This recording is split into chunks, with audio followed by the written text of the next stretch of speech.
Les 1001 nuits, traduit par Antoine Galland, tome 1er, nuit 60. Dinarzade, sur la fin de la nuit suivante, ne manqua pas d'adresser ces paroles à la sultane.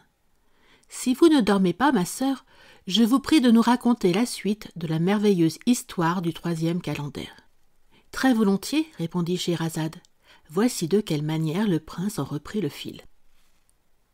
J'avais, dit-il, à peine achevé de m'habiller le lendemain, que les 39 autres dames vinrent dans mon appartement, toutes parées autrement que le jour précédent. Elles me souhaitèrent le bonjour et me demandèrent des nouvelles de ma santé. Ensuite, elles me conduisirent au bain, où elles me lavèrent elles-mêmes et me rendirent malgré moi tous les services dont on y a besoin, et lorsque j'en sortis, elles me firent prendre un autre habit qui était encore plus magnifique que le premier. Nous passâmes la journée presque toujours à table, et quand l'heure de se coucher fut venue, elles me prièrent encore de choisir une d'entre elles pour me tenir compagnie. Enfin, madame, pour ne vous point ennuyer en répétant toujours la même chose, je vous dirai que je passai une année entière avec les 40 dames, en les recevant dans mon lit l'une après l'autre, et que pendant tout ce temps-là, cette vie voluptueuse ne fut point interrompue par le moindre chagrin. Au bout de l'année, rien ne pouvait me surprendre davantage, les 40 dames, au lieu de se présenter à moi avec leur gaieté ordinaire et de me demander comment je me portais, entrèrent un matin dans mon appartement, les joues baignées de pleurs. Elles vinrent m'embrasser tendrement l'une après l'autre en me disant « Adieu, cher prince, adieu, il faut que nous vous quittions. » Leurs larmes m'attendrirent. Je les suppliai de me dire le sujet de leur affliction et de cette séparation dont elles me parlaient. « Au nom de Dieu, mes belles dames, ajoutai-je, apprenez-moi s'il est en mon pouvoir de vous consoler ou si mon secours vous est inutile. » Au lieu de me répondre précisément, « Plût à Dieu, dirent-elles, que nous ne vous eussions jamais vus ni connus. Plusieurs cavaliers avant vous nous ont fait l'honneur de nous visiter, mais pas un n'avait cette grâce, cette douceur, cet enjouement et ce mérite que vous avez.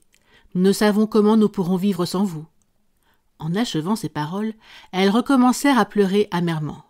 « Mes aimables dames, repris-je, de grâce, ne me faites pas languir davantage, dites-moi la cause de votre douleur. »« Hélas, répondirent-elles, quel autre sujet serait capable de nous affliger que la nécessité de nous séparer de vous? Peut-être ne vous reverrons-nous jamais. Si pourtant vous le vouliez bien, et si vous aviez assez de pouvoir sur vous pour cela, il ne serait pas impossible de nous rejoindre. »« Mesdames, repartis-je, je ne comprends rien à ce que vous dites. Je vous prie de me parler plus clairement. »« Eh bien, dit l'une d'elles, pour vous satisfaire, nous vous dirons que nous sommes toutes princesses, filles de rois. Nous vivons ici ensemble avec l'agrément que vous avez vu, mais au bout de chaque année, nous sommes obligés de nous absenter pendant 40 jours pour des devoirs indispensables, ce qu'il ne nous est pas permis de révéler. Après quoi nous revenons dans ce château. L'année finie hier, il faut que nous vous quittions aujourd'hui. C'est ce qui fait le sujet de notre affliction. Avant de partir, nous vous laisserons les clés de toutes choses, particulièrement celles des 100 portes où vous trouverez de quoi contenter votre curiosité et adoucir votre solitude pendant notre absence. Mais pour votre bien et pour notre intérêt particulier, nous vous recommandons de vous abstenir d'ouvrir la porte d'or. Si vous l'ouvrez, nous ne vous reverrons jamais, et la crainte que nous en avons augmente notre douleur. Nous espérons que vous profiterez de la vie que nous vous donnons.